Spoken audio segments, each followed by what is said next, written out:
Hello అండి, నా పేరు మహతి. నేను ఇప్పుడు చెప్పే కథ డాక్టర్ కేవి రమణారావు గారు రాసిన మంచివాడు. పరంధామ పనిచేస్తున్న ఆఫీసు ఆవరణలో చెట్టు కింద స్కూటీ పెట్టి తాళం వేశాక ఒక నిమిషం తటపటాయించింది సునంద. తనకు పరంధామతో పెళ్లి చూపులు కూడా జరిగాక తన తండ్రి అతన్ని తిరస్కరించాడు. 3 నెలలు తిరగకుండానే సహాయం కోసం అతని దగ్గరికే వెళుతోంది. సబబు కాదేమో అనిపించింది. పరంధామ చాలా మంచివాడు, అలా అనుకోడు, తప్పకుండా వెళ్ళు అని వేణు అన్నయ్య చెప్పింది మరోసారి గుర్తు చేసుకుంది. కర్చీఫ్తో నుదురు అద్దుకుని ఆఫీస్ వైపు నడిచింది. పరంధామ రూము కనుక్కుని వెళ్లేసరికి అతను కంప్యూటర్ ముందు దీక్షగా పని చేసుకుంటున్నాడు. వెళ్ళి ఎదురుగా నిలబడింది. అలికిడి అవడంతో తలెత్తి ఒక్క క్షణం చూసి పలకరింపుగా నవ్వి, కూర్చోండి అన్నాడు పరంధామ. ఏమీ జరగనట్టు అతను చిరునవ్వుతో పలకరించడం ఆమెకు ఆశ్చర్యమైంది. మా నాన్నకు వైరల్ ఫీవర్, రాలేకపోయారు. పక్క ఆఫీస్లో ఆయన పెన్షన్కు సంబంధించిన పని ఉంది అని వివరాలు చెప్పింది సునంద అస్థిరంగా నిలబడి. పదండి అని అతను పని ఆపేసి బయలుదేరాడు. పక్క ఆఫీస్లో సునంద తండ్రి పని చూసే మనిషి పరంధామను చూడగానే లేచి నిలబడి సాదరంగా ఆహ్వానించాడు. అతనికి తాము వచ్చిన పని గురించి చెప్పాడు పరంధామ. అతను కాంతయ్య ఫైలు తీసి చూసి కావలసిన వివరాల లిస్టు, మెయిల్ అడ్రసు రాసిచ్చి, ఈ వివరాలు మెయిల్ చేయండి, వారం రోజుల తర్వాత ఆర్డర్ కాగితం తీసుకెళ్ళండి, పరంధామ చెప్పాక ఇక ఆగేదేమీ ఉండదు అన్నాడు నవ్వుతూ. అతనికి కృతజ్ఞతలు చెప్పి బయటకొచ్చారు. ఆఫీసు ఆవరణలో పరంధామను అందరూ అభిమానంగా పలకరించడం గమనించింది సునంద. నాన్న ఇతన్ని అప్రయోజకుడి కింద కొట్టేశాడు, ఇతనలా అనిపించడం లేదే అనుకుంది. అతని గురించి ఇంకా తెలుసుకోవాలనిపించింది సునందకు. మీకు అభ్యంతరం లేకపోతే కాఫీ తాగుదామా అంది సునంద దూరంగా ఉన్న క్యాంటీన్ వైపు చూస్తూ. ఎత్తైన చెట్ల నీడల్లో ఆ మధ్యాహ్నం చల్లగాలి వీస్తోంది. క్యాంటీన్ పైకప్పంతా రాలిన గుల్మోహర్ పూలు పరుచుకున్నాయి. క్యాంటీన్ ఖాళీగా ఉంది. పరంధామ కనిపించగానే ఓనర్ వచ్చి మర్యాదగా వాళ్ళను తీసుకెళ్లి కూర్చోబెట్టి కాఫీ తీసుకురావడానికి వెళ్ళాడు. కాసేపు ఒకదానికొకటి అతకని విషయాలు మాట్లాడాక, మీ సంబంధం మా నాన్నకు అమ్మకు ఇష్టం లేకపోయింది అంది సునంద అతని వైపు చూడకుండా. మరి మీ అభిప్రాయం ఏంటి అని పరంధామ అడగలేదు. అలా అడుగుతాడని ఆశించి భంగపడినట్టు ఆమె ఒకసారి కిటికీ అవతలి పసుపుల చెట్టు వైపు చూసింది.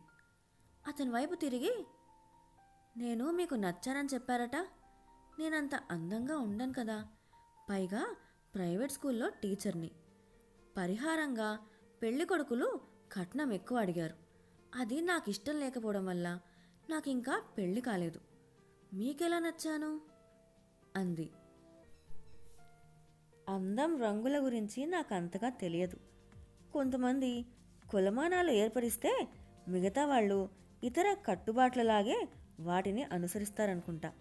ఒక స్త్రీ ఒక పురుషుడు కలిసి జీవించడానికి ఇద్దరు ఇష్టపడ్డం మినహా మిగతావన్నీ అంత ముఖ్యమని నేను అనుకోను అన్నాడు పరంధామ.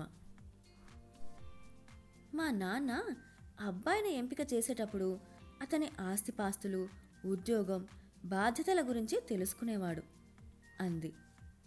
పరంధామ చిన్నగా నవ్వి, వాటన్నింటిలో నేను మీ కనీస స్థాయి కంటే కిందనే ఉన్నట్టున్నాను అన్నాడు. అతని ముఖంలో ఏ భావమూ లేదు. దేని గురించి ఇతను ఎక్కువగా ఆలోచించడేమో అనుకుంటూ ఆమె అతన్ని కన్నార్పకుండా చూసింది. సాదా దుస్తులు, వెనక్కి దువ్విన జుట్టు, చల్లని పెద్ద కళ్ళు, తీరైన ముక్కు, స్వచ్ఛమైన నవ్వు.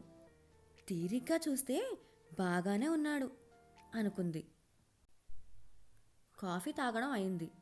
ఓనరు పరంధామకు నమస్కారం పెట్టి డబ్బులు తీసుకోలేదు. బయటకొచ్చాక ఆమె ధన్యవాదాలు చెప్పి తన స్కూటీ వైపు నడిచింది.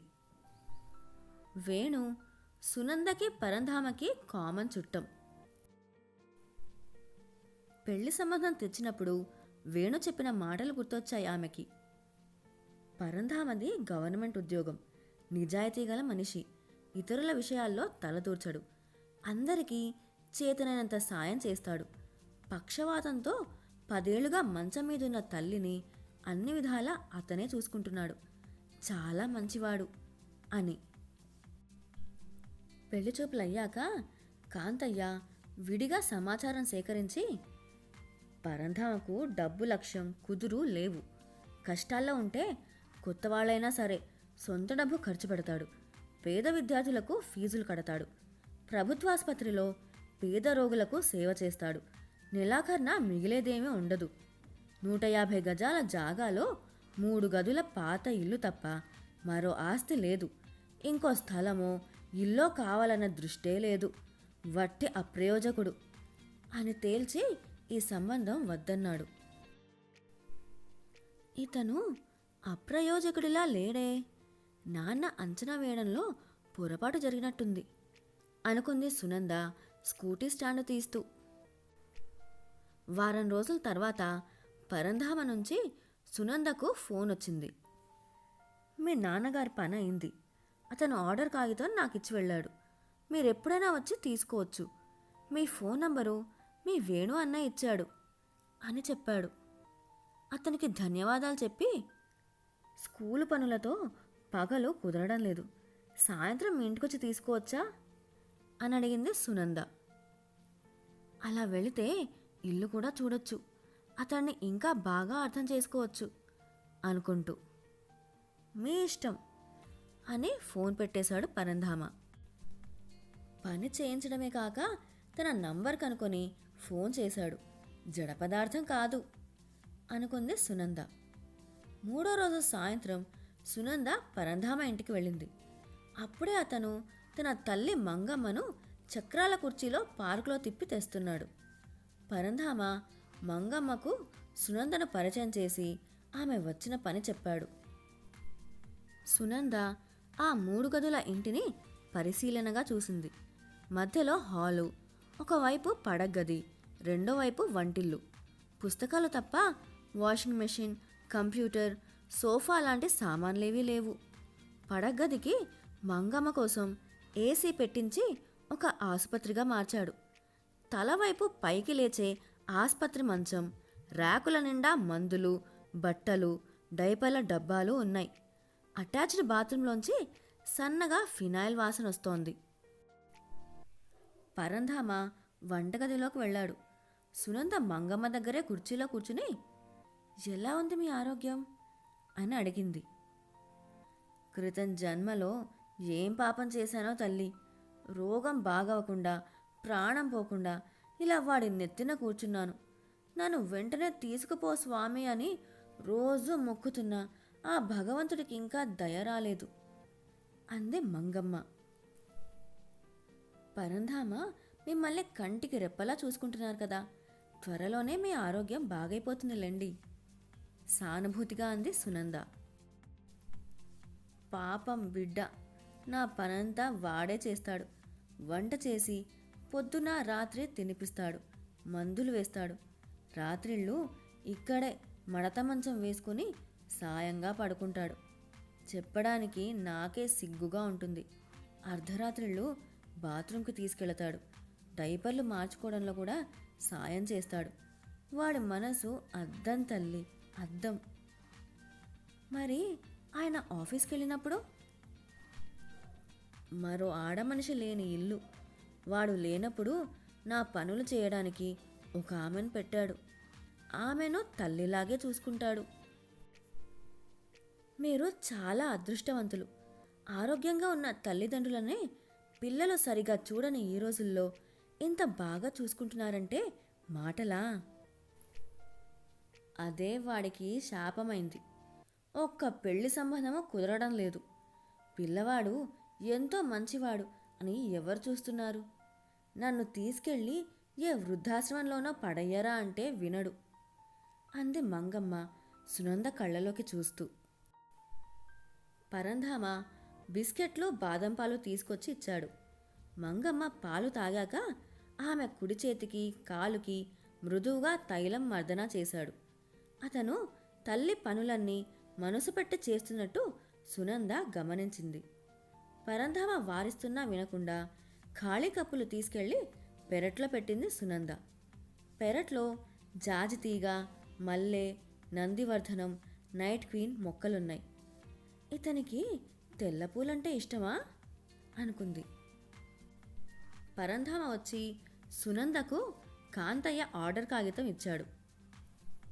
సునంద థ్యాంక్ యూ చెప్పి, మీరు మీ అమ్మగారిని చాలా శ్రద్ధగా చూసుకుంటున్నారు అంది. ఆమె నాకు తల్లి, తండ్రి, అక్క, చెల్లెలు అన్నీ అయి నానా యాతనలు పడి 25 ఏళ్ళు పెంచింది. నేను చేస్తున్నది ఎంత అన్నాడు. అతని సమక్షంలో ప్రశాంతంగా ధైర్యంగా ఉన్నట్టు అనిపించింది సునందకు. సునంద మంగమ్మకు వీడ్కోలు చెబుతుండగా ఇంటి ముందు ఆగిన పెద్ద కారులోంచి తెల్ల కోటు, స్టెథోస్కోపుతో ఒక డాక్టరు లోపలికొచ్చాడు. పరంధామ సునందకు ఆయన్ని ఆ ఊర్లో పేరున్న తీరికలేని న్యూరాలజిస్ట్గా పరిచయం చేస్తూ, వీరు మా అమ్మని చూడడానికి వద్దన్న ప్రతి సాయంకాలం వస్తారు అన్నాడు నవ్వుతూ. డాక్టర్ నవ్వి మంగమ్మను పరీక్షిస్తూ, ఇవాళ ఒంట్లో ఎలా ఉంది మామగారు అని అడిగాడు. మొండి ప్రాణం, బాగానే ఉంటుంది బాబు. నా కోసం యమభటులు రావడం లేదు, వాడికి పెళ్ళి అవడం లేదు అంది మంగమ్మ నిరసనగా. డాక్టర్ పెద్దగా నవ్వి, మీరు పరంధామ సంరక్షణలో ఉండగా రావడానికి యమభటులకు ఎన్ని గుండెలు? ఈ కాలంలో పెళ్ళిళ్ళు ఆలస్యంగానే అవుతున్నాయి, తొందరలోనే అన్నీ సర్దుకుంటాయి, మీరు ఉల్లాసంగా ఉండాలి అని ధైర్యం చెప్పి బయటకు నడిచాడు డాక్టర్. సునంద కూడా బయటకొచ్చింది. డాక్టర్ ఆగి, ఈమెకు సేవ చేస్తే నా తల్లికి చేసినట్టుగానే భావిస్తాను. 6 ఏళ్ల క్రితం మా అమ్మకి పెద్ద జబ్బు చేసినప్పుడు విదేశాల్లో ఉండి రాలేకపోయాను. నేను వచ్చేసరికి ఆమె పోయింది అని చేతి రుమాలతో కళ్ళద్దుకుని ఆమెకు భయ చెప్పి కారెక్కి వెళ్ళిపోయాడు. సునంద బయలుదేరుతూ పరంధామ ఇంటివైపు ఒకసారి ఆదరంగా చూసింది. ఆ మరుసటి రోజు సునంద వేణు ఇంటికి వెళ్ళింది. వేణుకి జరిగిందంతా చెప్పి, అసలు మా నాన్న పరంధామ సంబంధాన్ని ఎందుకు వద్దన్నాడు అని అడిగింది. పెళ్లి చూపులయ్యాక నేను మాట్లాడడానికి వచ్చిన రోజున నువ్వు ఇంట్లో లేవు, జరిగిందంతా చెబుతాను విను అని ప్రారంభించాడు. ఆ రోజు వేణు వెళ్ళేసరికి ఇంట్లో కాంతయ్య, సునంద తల్లి భాగ్యమ్మ ఇద్దరే ఉన్నారు. కాఫీలయ్యాక పరంధామ విషయం ప్రస్తావించి, మరోసారి ఆలోచించండి అన్నాడు వేణు. చేసుకోబోయే మనిషి ఎలాంటివాడు, ఇంటి పరిస్థితి ఎలా ఉంది అనేవే కదా చూస్తాం అన్నాడు కాంతయ్య. పరంధామను మీరు వ్యావహారిక దృష్టితో చూసి అతని మంచితనాన్ని అపార్థం చేసుకున్నారు. అతనికి మనుషులంటే అపారమైన ప్రేమ. మంచం మీదున్న తల్లిని ఆప్యాయంగా చూసుకుంటూ అన్ని సేవలు తనే చేస్తున్నాడు. కోటికొక్కడే అలాంటి వాడు ఉంటాడు. పరంధామను ఊళ్ళో వాళ్ళంతా గొప్ప గౌరవంతో చూస్తారు. డాక్టర్లు ఇంటికే వస్తారు. మార్కెట్కి వెళితే కూరలమ్మేవాళ్ళు అతనికి ఉచితంగా ఇవ్వడానికి పోటీ పడతారు. మందుల షాపుల్లో అన్నీ తక్కువకే ఇస్తారు. మండీ బజార్లో పెద్ద సేట్లు అతను షాపులోకి వెళ్ళగానే లేచి నిలబడతారు వివరించాడు వేణు. అది సహజమైన గౌరవం కాదు. వాళ్ళు చూపించలేని మంచితనాన్ని, తల్లి పట్ల ప్రేమని అతను చూపిస్తున్నాడని అపరాధ భావనతో గౌరవిస్తున్నారు. అతని పట్ల గౌరవం నిజమే అయితే వాళ్ళు అతనిలాగా ఉండొచ్చుగా. ఏది ఎక్కడున్నారు? అదే రుజువు. పరంధామ మరొకరిని తప్పు పట్టడు కాబట్టి సరిపోయింది, లేకపోతే వాళ్ళందరికీ శత్రువైపోయిండేవాడు జవాబిచ్చాడు కాంతయ్య. అయితే పరంధామ మంచితనానికి ఏమీ విలువ లేదా? ఎందుకు లేదు? అందరూ మంచివాళ్ళలాగే అతన్ని మహానుభావుని చేసి ఎత్తులో కూర్చోబెట్టి గౌరవిస్తున్నారు. ప్రపంచం మంచిని ప్రబోధిస్తుంది గాని మంచివాళ్ళని కలుపుకోదు. ఇదే లోకం పోకడ అన్నాడు.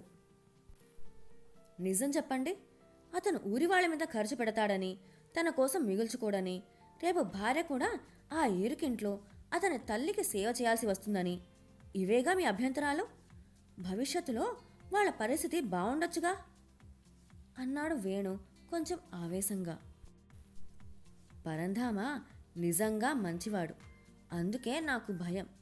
అతని మంచితనం తెచ్చిపెట్టుకున్నదయ్యుంటే నాకు భరోసాగా ఉండేది. ప్రపంచం ఇప్పట్లో మారదు. అతనికి జీవితాంతం కష్టనష్టాలు తప్పవు. తెలిసి నా కూతుర్ని కష్టాల పాలు చెయ్యలేను తేల్చి చెప్పాడు కాంతయ్య. భాగ్యమ్మ కలగజేసుకుని, ఇంకో సంబంధం కుదిరేటుంది వేణు. అతను విడాకులు తీసుకున్నాడని ఆలోచిస్తున్నాం. కుర్రాడు పెద్ద ఉద్యోగస్తుడు, స్థితిపరుడు. మేం కూతురు సుఖం చూడాలి కదా అంది. మంచివాడు రెండో పెళ్లివాడి కంటే తక్కువైపోయాడా? పోనీ పరంధామ విషయంలో సునంద అభిప్రాయం కనుక్కున్నారా అన్నాడు వేణు ఆఖరి ప్రయత్నంగా. మిగతావన్నీ బాగున్నప్పుడే కదా అమ్మాయిని సంప్రదిస్తాం అంది భాగ్యమ్మ. ఆ తర్వాత వేణు కోపంగా వెళ్ళిపోయాడు. అది జరిగింది అని, నువ్వు పరంధామను కలిశావు, వాళ్ళ ఇంటికి వెళ్ళొచ్చావు. అతని గురించి ఏమనుకుంటున్నావు అడిగాడు వేణు. నాకు 2 రోజులు టైం ఇవ్వు అని సెలవు పుచ్చుకుంది సునంద. 4 రోజుల తర్వాత ఇంట్లో మేడ మీద పేపర్లు దిద్దుకుంటూ కూర్చున్న సునంద ఫోన్ మోగింది. చూస్తే వేణు.